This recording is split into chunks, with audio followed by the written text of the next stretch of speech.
Well, first let me apologize for all the noise in the background, all the air tools that you're going to hear, but hey, we build these trucks, so can't stop production.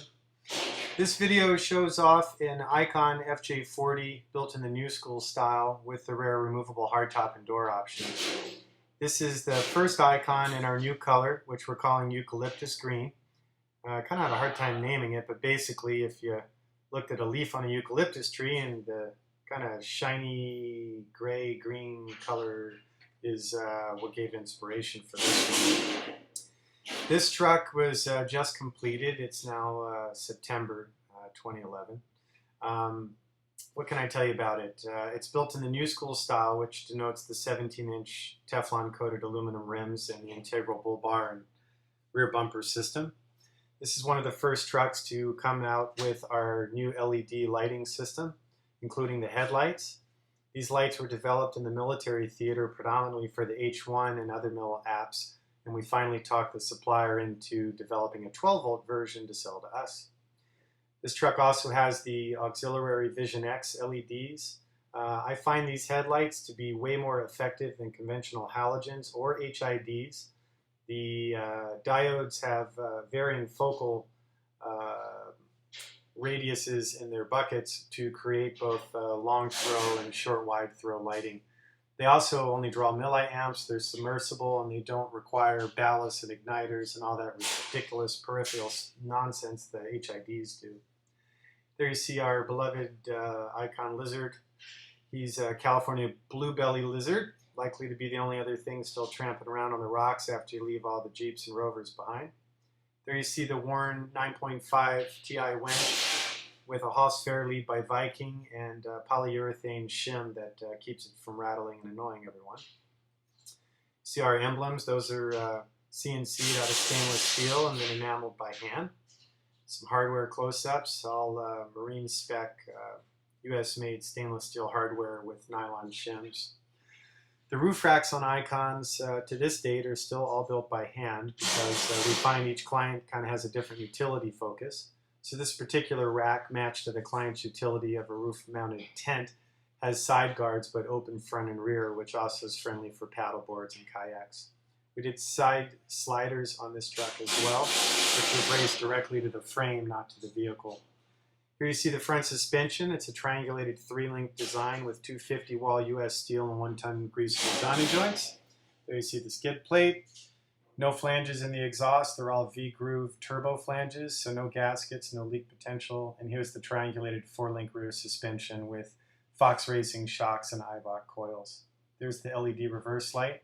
I want to show off the rear bumper system a little better. We designed these handles in CNC'd aluminum with stainless hardware to keep your hand from getting sandwiched. You grab the T-bar portion, locking storage bins.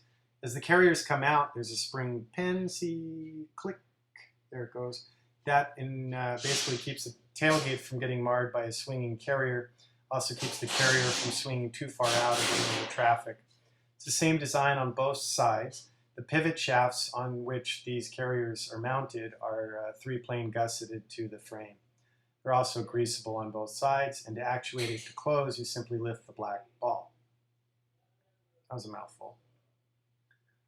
It's all mil-spec 1 powder coat finish. There's no paint anywhere on Icon, so chassis, bumpers, body, everything is mil-spec 1 powder or greater.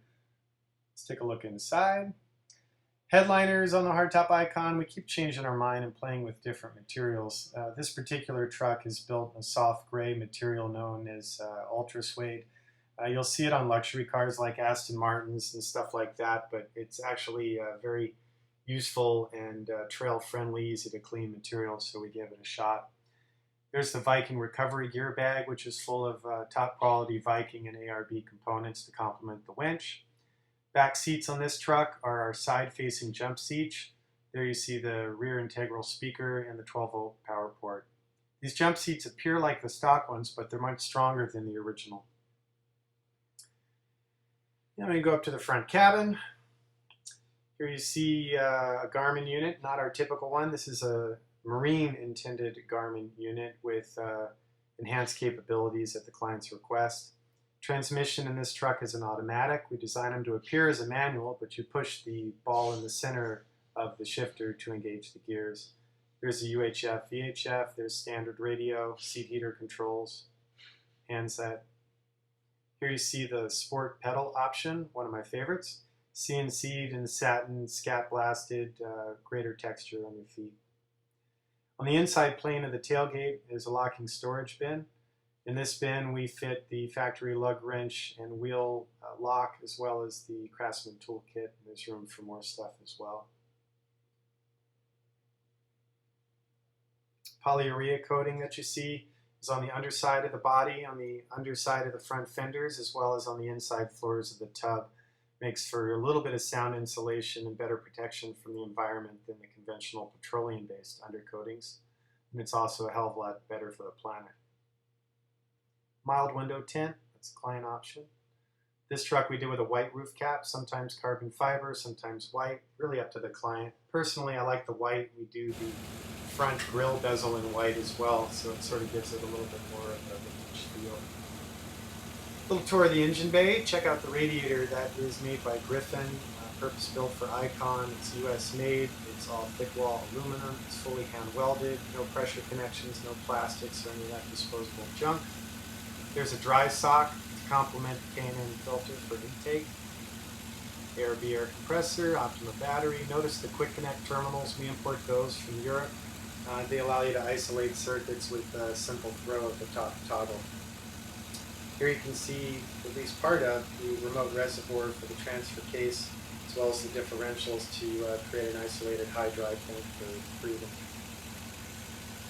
Our engines are actually LS Corvette generation blocks, but we utilize the Vortec intake and injectors for a more truck-appropriate power curve. That also allows us to run the pulley-driven accessories and conventional fan and fan clutch. That was the overflow reservoir by Tom Lee from Lee Engineering for our steering partner. The off-road duress, especially with our 35-inch tire option, means that there needs to be room for expansion and enhanced capacity for the system. Here's our seating. The outboard bolsters is the standard Mercedes OEM vinyl, and then the inner bolsters are, in this truck, the Chilowich optional material. When you do the Chilowich option, you also get the floor mats, which are hand-hemmed and rubber back for easy service. And you just yank them out, pull the drain plugs, and hose out the floor. There's no electronics down low on the vehicle. Next, we'll show you a little bit of the sexy new fire extinguisher. Isn't that cool? It's a US-made ABC extinguisher, no rattles, quick connect pin, all CNC details, really well made. Here you see our fuse panels, trailer, electric, client request. And that's pretty much my whole story. I thank you for watching this. The point of the video is to try and communicate the depth of passion and perspective that goes into what we're doing. The truck's price point is a result of a maniacal drive to put the highest quality, most thoroughly engineered content I can in them, not the result of some marketing department saying, hey, you should ask this much. So they're brutally expensive, and I apologize for that, but I didn't want to sacrifice the quality. So thanks for looking.